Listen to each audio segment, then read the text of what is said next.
Bom dia, bom dia, bom dia, bom dia. Um domingo lindão pra você. Já tô bem melhor, minha voz tá bem melhor. Ela tá dando umas falhadas. Mas vamos, bora pra cima. Compartilhar meu devocional com você. Marcos 1, 40-41. Um leproso aproximou-se dele e suplicou-lhe de joelhos: se quiseres, pode purificar-me. Cheio de compaixão, Jesus estendeu a mão, tocou nele. Quero, sejas purificado. Uau! Uma fé transformadora. A história do homem leproso que encontrou cura em Jesus é um poderoso exemplo de como a fé pode transformar as nossas realidades. O relato bíblico nos mostra que, ao se deparar com Jesus, o leproso ele não hesitou. Ele ajoelhou-se e fez um simples, mas profundo pedido: se quiseres, tu podes purificar-me. Essa atitude revela uma fé extraordinária, reconhecendo a autoridade suprema de Jesus. É interessante notar que o leproso ele não se prendeu à sua dolorosa realidade, ele não era vitimista. A sua condição era desesperadora e o mantinha socialmente isolado e marcado pela doença. E ele estava mais próximo de uma existência de mera sobrevivência do que de uma vida plena. E humanamente falando, as suas chances eram nulas, mas a fé que ele demonstrou superou as limitações da sua realidade física. Esse homem nos ensina uma lição vital. A transformação que buscamos depende da nossa capacidade de colocar a fé acima de nossas circunstâncias atuais. Ao se prostrar diante de Jesus, ele demonstrou uma total dependência, não de si mesmo, mas do poder redentor de Jesus Cristo. Deus, ele está sempre pronto para operar milagres em nossas vidas, na minha e na sua. No entanto, assim como o leproso, nós devemos compreender como e que a verdadeira fé transcende a nossa realidade imediatamente. A fé genuína que ele exibiu tocou profundamente o coração de Jesus, levando-o a agir de uma tamanha compaixão e poder. Eu não sei quais são os desafios que você tem enfrentado, mas eu quero dizer a você que a chave para a transformação está em aplicar a fé e se prostrar aos pés de Jesus. E ao agirmos assim, em plena dependência e confiança, nós abrimos espaço para viver grandes milagres e testemunhar dos grandes feitos do nosso Pai.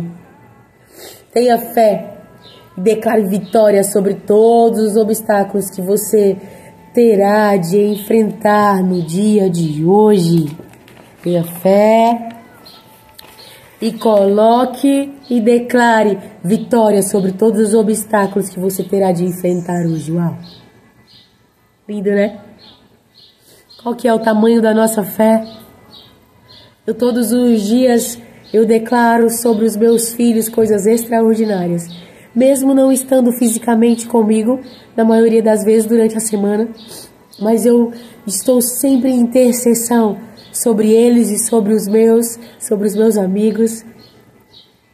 Tem um amigo que o papai estava dodó e eu estava todos os dias declarando cura, vida, saúde, restauração, sobre o meu ambiente de trabalho, sobre mim. Declaro sobre mim: Estela, você vai ser menos gorda. Vai, fé, isso é fé. O livro de Marcos é o menor dos evangelhos. Ele é o mais curto, mas ele nos traz muitos ensinamentos, mesmo que seja mais reduzido. Mas aqui relata a preparação para a chegada de Jesus, de João Batista. Vai falando um pouco sobre alguns milagres de Jesus aqui no capítulo 1. E eu acho linda a passagem que João Batista diz que ele batiza nas águas, mas aquele que virá batizará com o Espírito Santo e ele não será digno nem de amarrar as suas sandálias. Isso significa honra. Isso não tirou de João Batista os dons que o Senhor deu sobre ele, mas ele compreendia que ele estava abaixo de um grande mestre, do Filho amado do Pai, e que ele tinha com prazo na sua missão, que era abrir o caminho, gerar entendimento nas pessoas para acessar ao coração de Jesus quando ele estivesse no seu ministério aqui na terra. Não é incrível? Porque muitas vezes, Senhor, me dê sabedoria.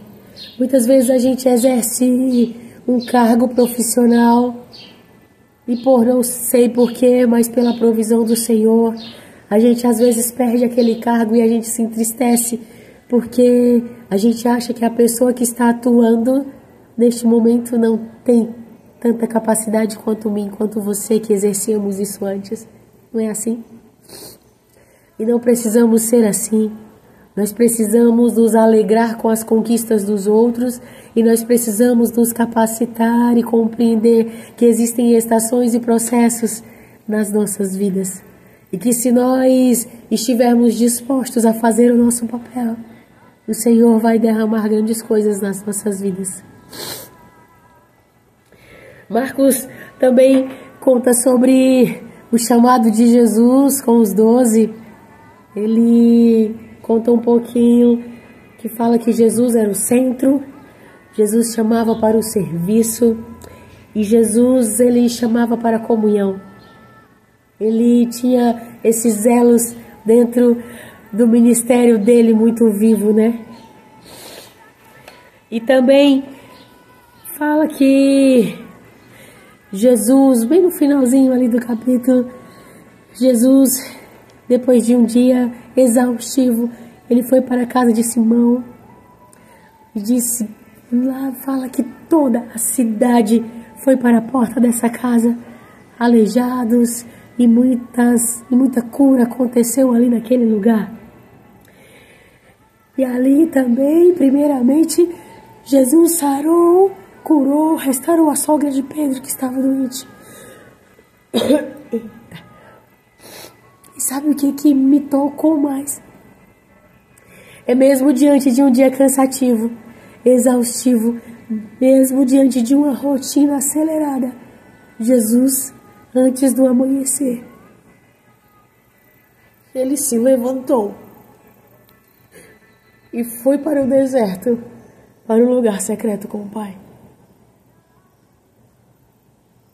E muitas vezes nós deixamos de ir para o nosso secreto com Deus porque estamos tão cansados e sobrecarregados. E se a gente olhar para Jesus, você imagina, eles andavam a pé, gente. Eles usavam aquelas sandálias que eram nada confortáveis. Dizem que eles tomavam um banho por dia, eles não carregavam muitas roupas porque não podia nem precisava ter muita bagagem, porque ele diz que se tu tiveres 2 túnicas, dê uma para o seu irmão e fique só com uma que tu precisas. Eles viviam de forma minimalista e com o suficiente.